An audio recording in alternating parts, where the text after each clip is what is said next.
మార్కెట్లో ఏ కోర్స్ చేసినా రెండేళ్ల ముచ్చటే. కానీ ఏఐ అండ్ డేటా సైన్స్ నేర్చుకుంటే రాబోయే 10 ఏళ్ల వరకు మీ కెరియర్ కి తిరుగుండదు. అది ఒక్క ఇన్నోమాటిక్స్ తోనే సాధ్యం. దానికి మార్గం నేను చెప్తాను. మనం ప్రతీకారం తీర్చుకోవాలి. నీకు రఘు దక్కేలా నేను చేస్తాను.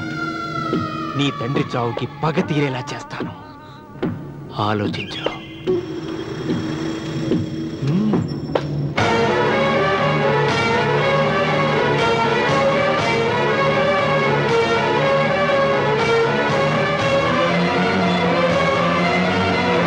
నేను నమ్మను. మా నాన్న దేవుడు. మా తాతయ్యకు జరిగిన అన్యాయానికి ప్రతీకారంగా పొలాలు స్వాధీనం చేసుకున్న మాట నిజమే, కానీ హత్యలు చేసే అంత దుర్మార్గుడు కాదు మా నాన్న. అందుకే చెప్పాను నువ్వు నమ్మలేవు, నన్ను మర్చిపోమని. సులోచన, అదే నిజమైతే మా నాన్న నిలదీసి నిజమేంటో తెలిసాక ఆ ఇల్లు వదిలేసి వచ్చి నేను నిన్ను పెళ్లి చేసుకుంటాను. అది మహాప్రమాదం. మా మధ్యలో మాట్లాడడానికి నువ్వెవడవి? మీ నాన్న చేసిన హత్యకు 14 ఏళ్లు శిక్ష అనుభవించిన వాడిరా. నీకు నా మీద జాలి రావాలి, కానీ కోపం వస్తుందేంట్రా? మీ నాన్న మనస్తత్వం నాకు బాగా తెలుసు. నువ్వు నాగ సులోచన ప్రేమించుకున్నారని తెలిసిన వెంటనే వీళ్ళిద్దరిని చంపేసి వీళ్ల పొలంలోనే పాతి పెడతాడు. నా మాట విను, ఇంకేం ఆలోచించుకో. నా మాట విను.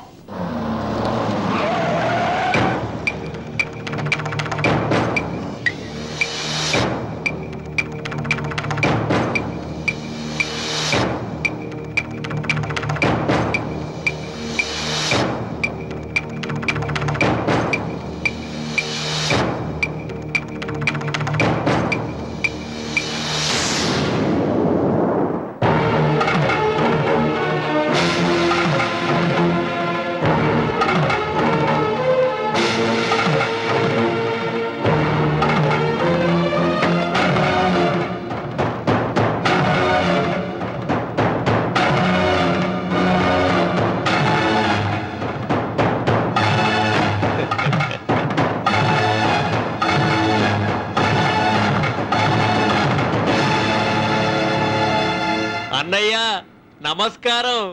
వీధి గుమ్మం వైపుకైతే నువ్వు రావని పెరటి గుమ్మం వైపుకు నేనే తీసుకుని వచ్చాను. మీ నాన్న ఇచ్చే ముష్టి డబ్బుతో బ్రతికి నాగసులోచనని ప్రేమించావు. మీ నాన్న ఈ పెళ్లికి ఒప్పుకోడు కదరా అన్నాను. లేచిపోతావన్నాడు. లేచిపోతే మీ నాన్న పరువు ఏమవుతుందని నేనే దగ్గరుండి ఈ పెళ్లి తెరిపించానన్నయ్య. వాళ్ళ నాన్నను చంపిన పాపానికి ఈ మాత్రం పుణ్యం చేయాలి కదా. వాళ్ళ నాన్నని ఎవరు ఎక్కడ ఎలా చంపారన్నది నేను ఎవ్వరితో చెప్పలేదు. నీ బాధ నాకు అర్థమైంది అన్నయ్య, నీ బాధ నాకు అర్థమైంది. రేయ్, ఏంట్రా అలా చూస్తూ నిలబడ్డారు? వచ్చి కాళ్ళ మీద పడి ఆశీర్వాదం తీసుకోండి.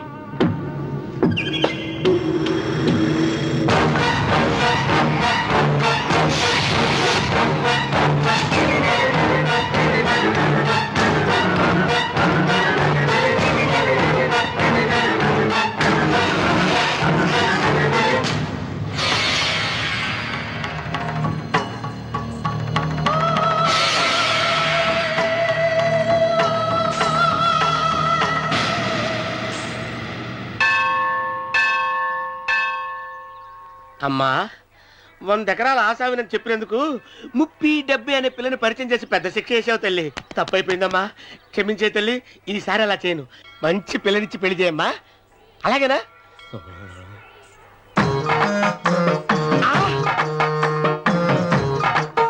తల్లి, అమ్మా, అమ్మా, సూపర్ ఫిగర్ తల్లి.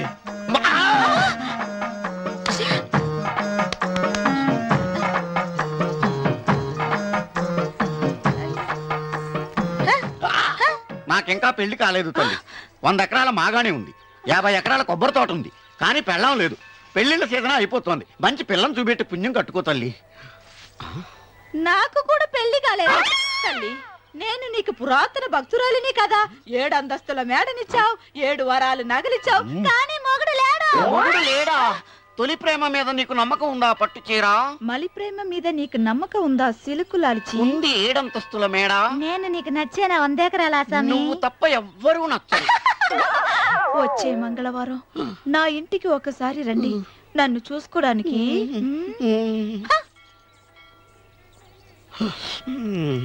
తొలి ప్రేమలు అంత తడిచిపోయావా? తడిసి ముద్దయిపోయాను.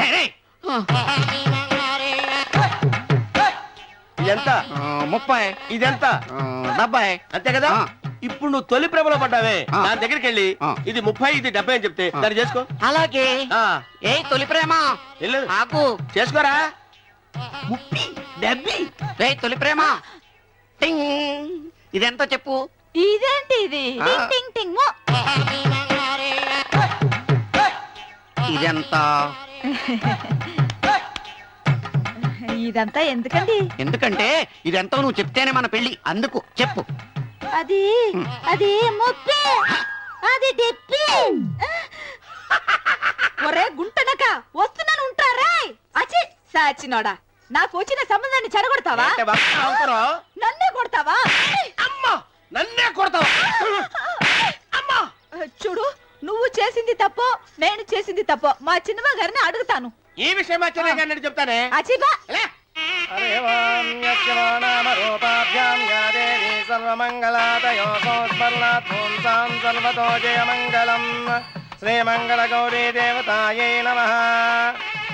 అమ్మా తమ రెండో కోడను కూడా తీసుకొచ్చి కూర్చోబెట్టండి. అలాగే.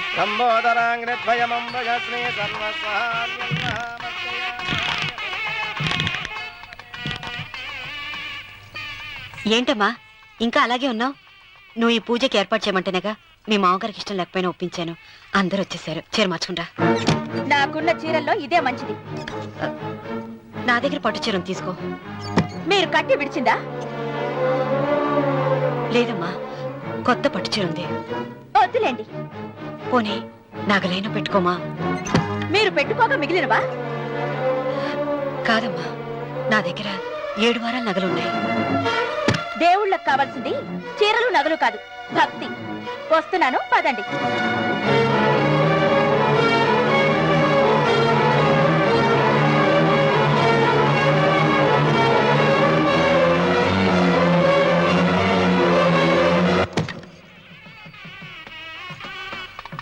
అమ్మా రెండో కోడను త్వరగా తీసుకురండి. ఈ హోరలోనే వ్రతం పూర్తి చేస్తే చాలా మంచిది. ఆ, రఘు ఇట్రా. ఏంటమ్మా? వెళ్ళి సులోచన త్వరగా తీసురా. అలాగే.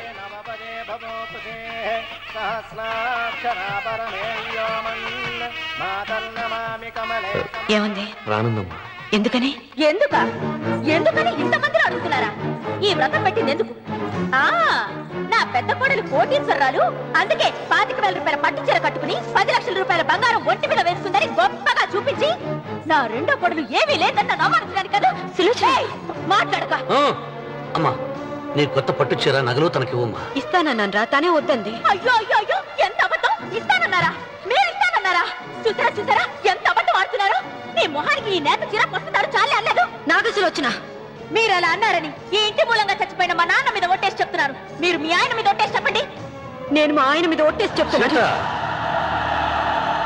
ముత్తైదువులను పిలిపించింది పసుపు కుంకుమలు గాజులు ఇచ్చి పంపటానికి గాని ఈ ఇంటి 4 గోడల మధ్య జరిగిన దానికి సాక్ష్యాలు రుజువులు ఇప్పించి పంపటానికి కాదు. నాగసులోచన, ఈ ఇంటికి 2 సింహద్వారాలున్నాయి. దేవుడిని ప్రేమించే వాళ్లకు ఒక గుమ్మం, దేవుడిని ద్వేషించే వాళ్లకు 2వ గుమ్మం.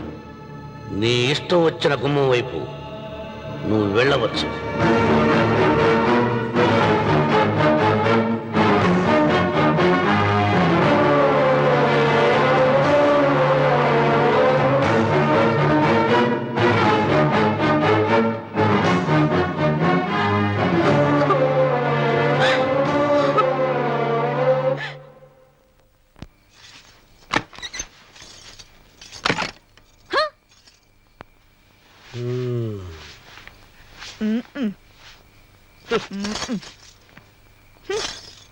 పాలయ్యే నీ పాసి మొహానికి పాలు కూడానా? సగం నేను తాగి సగం పిల్లికి పెట్టా. ఇందులో కాస్త ఎంతమంది కూడా కలుపుకోపోయావా? పేడ విరగడేది. అసలు నిన్ను అనుకుని ప్రయత్నం లేదే. నిన్ను నాకు కట్టబెట్టిన మా చెన్నయ్య గారిని అనాలి. నేను కూడా మా చిన్నమ్మ గారు బలవంతం చేస్తేనే నిన్నే చేసుకున్నాడు రా సచ్చినోడా. అయ్యో ఎంత పోసు కొట్టావయ్యా. 100 ఎకరాలు ఎగసాయ అన్నావు. నువ్వు సర్ది కూడా అన్నప్పుడే నేను తెలుసుకోవాల్సింది. నీ కాడగాలా. నువ్వు తక్కువ చేసావా? 30 70 అన్నప్పుడు నేను అర్థం చేసుకోవాల్సిందే. పట్టు చీర కట్టి మీ అమ్మాయి గారు నగలన్నీ దిగేసి సిగ్గుపడుతూ వచ్చి ఇలా కూర్చున్నావే. అసలు నీ దగ్గర ఏం వస్తుందని నేను చూసి ఎందుకు అరుస్తున్నావు? అమ్మో అన్నవరం తగ్గు తగ్గు అన్నవరం తగ్గు తగ్గు అయ్యా అయ్యా అయ్యా అయ్యా అయ్యా అయ్యా అయ్యా అయ్యా అయ్యా అయ్యా అయ్యా అయ్యా అయ్యా అయ్యా అయ్యా అయ్యా అయ్యా అయ్యా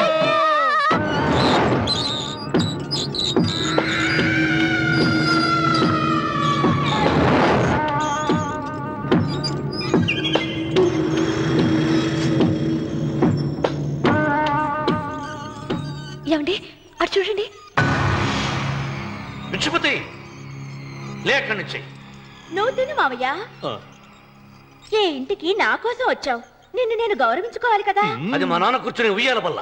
ఆహా, రేపు ఆయన చచ్చిపోతే ఎవరు కూర్చుంటారు? ఆయన బూడిద పోసి పెడతారా? సులోచన రఘు లేడు, ఎందుకు అలా అరుస్తారు?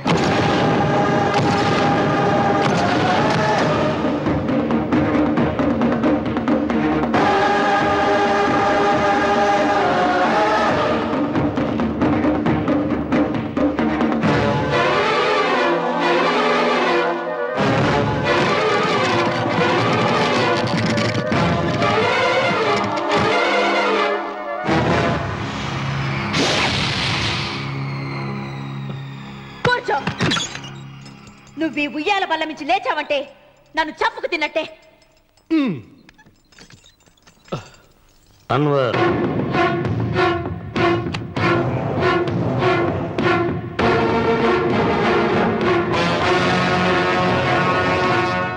నువ్వు కూర్చో మావయ్య. సులోచన, బుద్ధి లేకుండా ప్రవర్తించకు. వేప చెట్టుకు పాలు పోసి పెంచినా అది చేదుగానే ఉంటుంది, కానీ తీయగా మారదని ఆయన ఎన్నిసార్లు చెప్పినా ఆయన మాట వినకుండా నీ అడుగులకు మడుగులెత్తాను. ఆయన ఎవరనుకుంటున్నావు? ఈ ఇంటికి పెద్ద. దేనిలో పెద్దండి? హత్యలు చేయడంలోనా? పక్కవాడ పొలాలు ఆక్రమించుకోవడంలోనా? వీధిలోకి వెళ్లి పసిబిడ్డని అడిగినా చెప్తాడు ఆయన ఎంతటి నీచుడో హంతకుడోనని.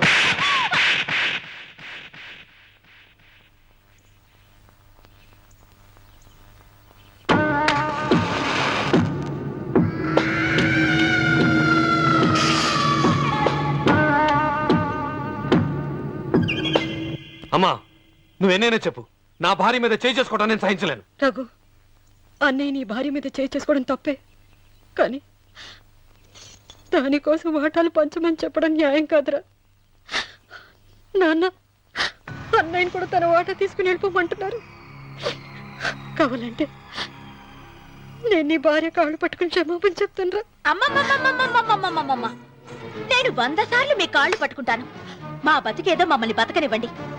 ఏంటి నించున్నారు? రండి, అక్కడ ఎదురు చూస్తున్నారు. చేసినంత చేసి కాళ్ళు పట్టుకుంటుందట మహాతల్లి. నీ కన్నీళ్లకు రాళ్ళు కరుగుతాయి గాని కన్నవాళ్ళు కరగరు సీత. సీత, వాళ్ళు చిన్నపిల్లలుగా ఉండేటప్పుడు ఎంత సంతోషంగా ఉండేవాళ్ళం. వాళ్ళు పెరుగుతుంటే ఆ సంతోషం తరిగిపోతూ ఉంటుంది. వాళ్ళు మన భుజం దాటి పెరిగాక ఇక గడప దాటి ఎప్పుడు వెళ్ళిపోతారా అని ఎదురు చూడటమే మన పని. బాధపడ.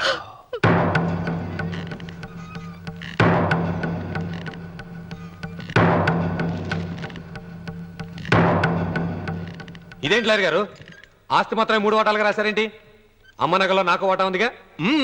ఆ నగల గురించి కూడా దీంట్లో రాయండి.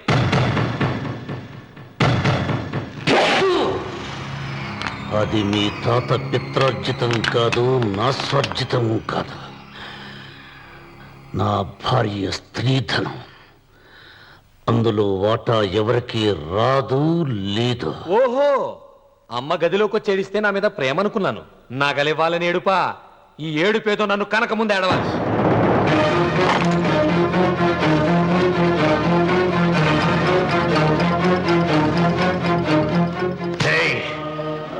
నీ అమ్మను ఎంత మాట అన్నావురా?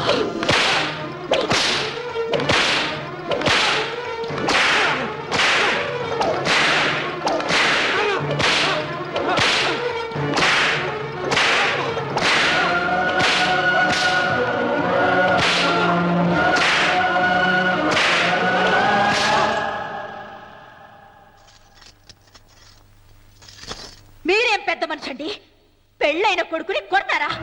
ఆస్తి ఇవ్వడం ఇష్టం లేకపోతే ఇష్టం లేదు అని చెప్పండి. కూలి చేసుకుని బతుకుతాం, లేదా ఆలయం ముందు అడుక్కు తిని బతుకుతాం. ఇప్పుడు ఆయన మీ కొడుకు కాదు, నా మొగుడు. నా మొగుణ్ణి కొట్టే హక్కు మీకు లేదు.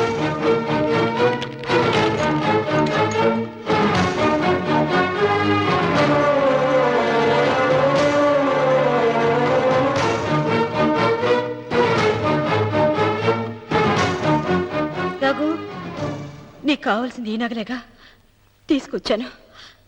తీసుకోరా. వద్దమ్మా, వద్దు. కాదన్నయ్య. వద్దమ్మా, నా మాట విను. ఒక తల్లి కడుపున పుట్టకపోయినా నన్ను అన్నయ్య అని పిలిచావు. నా ఇల్లు నీకు పుట్టిల్లమ్మా. ఆడపడుచు బతుకుండగా పుట్టిన నగలు పంచడం శుభం కాదమ్మా, శుభం కాదు. రే రఘు, ఆ నగలి బదులుగా నా పొలం, నా ఇంట్లో ఉన్న బంగారంతో నీకు ఇచ్చేస్తాను. తీసుకెళ్ళిపోరా. అలాగే లాయర్ గారు, అవి కూడా రాయండి.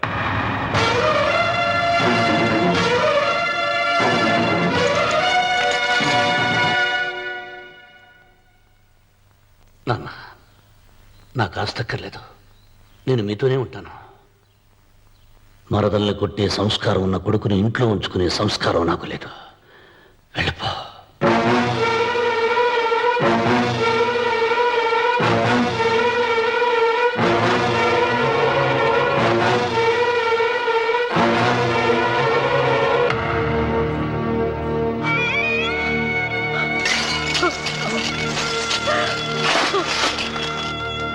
సీతమ్మ, అమ్మ సీతమ్మ, సీతమ్మ. ఒరే రావుడు, నాకేదో భయంగా ఉందిరా. ఆ దేవుడి శాపం తగిలింది.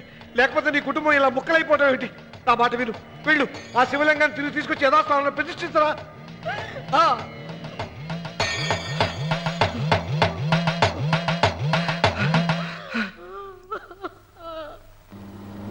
ఇదేమిట్రా రావుడు, శివలింగాన్ని తీసుకొస్తానని బయలుదేరి ఆలయం దగ్గర తీసుకొచ్చావేంటి?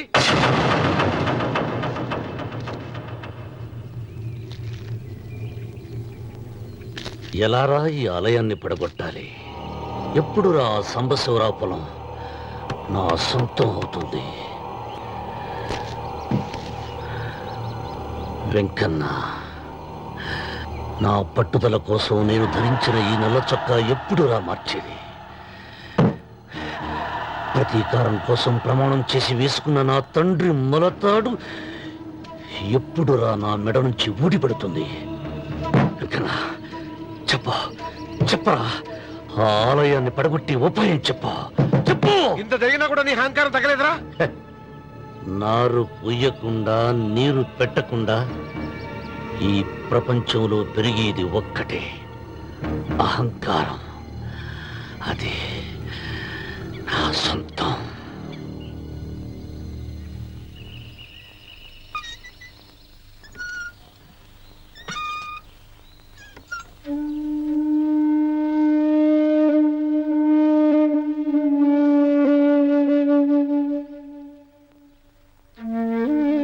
పిల్లలు వెళ్ళిపోయారు, కోడళ్ళు వెళ్ళిపోయారు. వచ్చే రాఖీ పండుగ నాటికి ఇది కట్టడానికి నేను కూడా ఉండకుండా వెళ్ళిపోతానేమో. చిచ్చ, అవే మాటలమ్మా. నువ్వు నిండు 100 ఏళ్ళు బతకాలమ్మా. 15 రోజులు కూడా పిల్లలు లేకుండా బతకలేకపోతున్నదని 100 ఏళ్ళు ఎలా బ్రతకలన్నయ్య?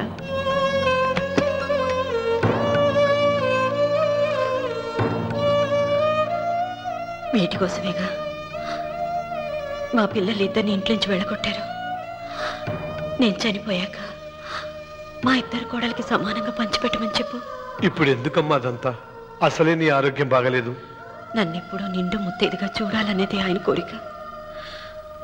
పోయే ముందు ఒక్కసారి నిండుగా అలంకరించుకోవాలని ఉందన్నయ్య.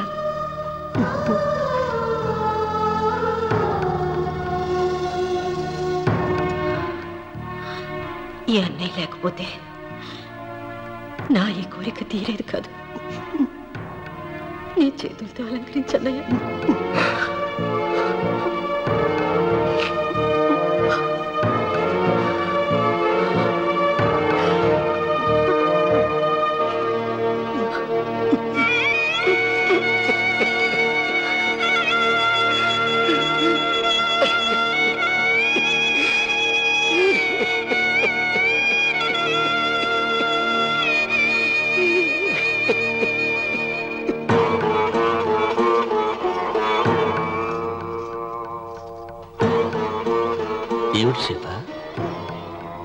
పట్టట్లేదు, సరిగ్గా పెట్టండి.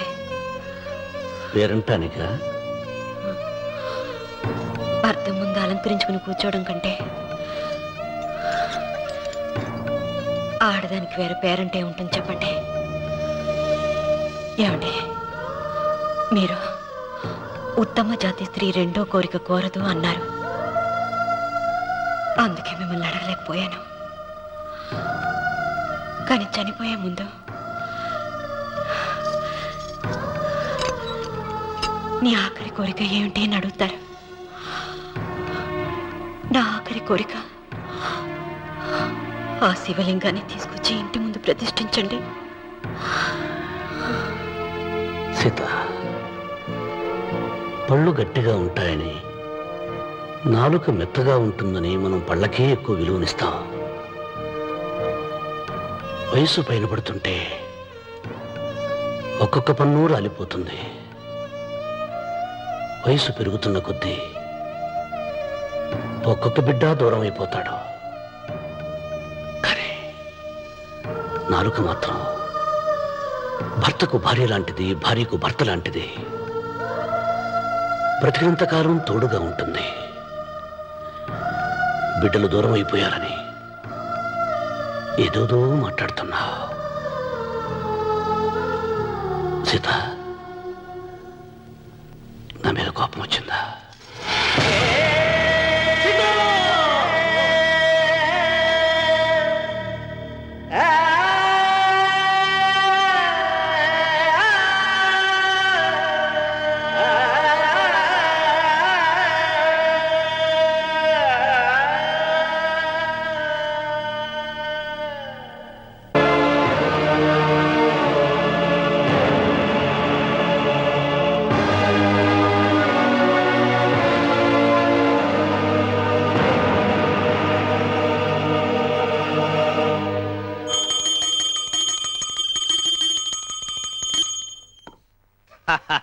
అక్కడ రామన్న చౌదరి చచ్చిన పేళానికి దీపం వెలిగించాడు, ఇక్కడ ఈయన అమ్మూరికి ఆరతి వెలిగించాడు.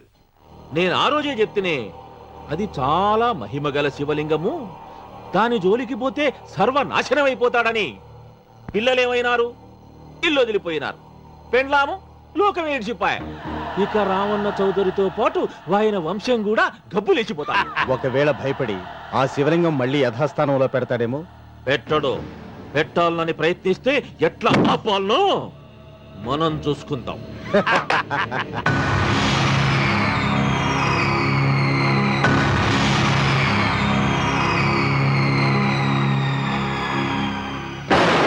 ఆలయాన్ని పడగొట్టించి ఆలయమే లేదు కాబట్టి ఇక పొలం ఎందుకని ప్రశ్నించి అప్పుడు నా స్వాధీనం చేసుకుంటాను. అమ్మవారి ఆలయాన్ని నువ్వు తాకలేవు.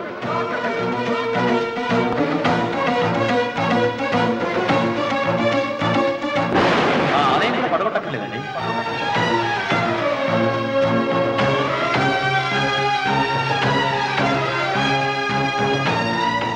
నీ వంశం నిర్వంశమైపోతుంది.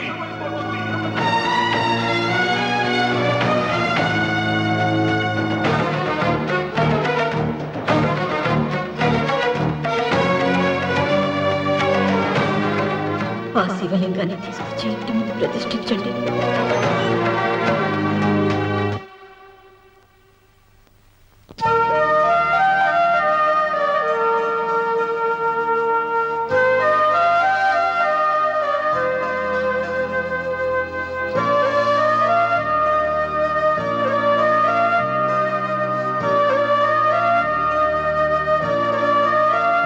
రావుడు, ఆ నెల తర్వాత నీకు శుభార్త. నీకు మనవడు పుట్టాడు రా.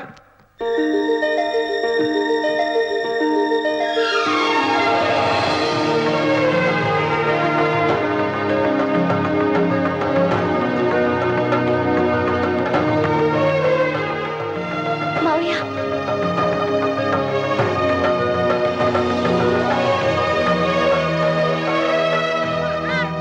నా వంశం నిర్వంశమైపోతుందని జటాధారి శపించిన ఎదిరించి నా ఇంట పుట్టిన మొదటి వంశాంకురం.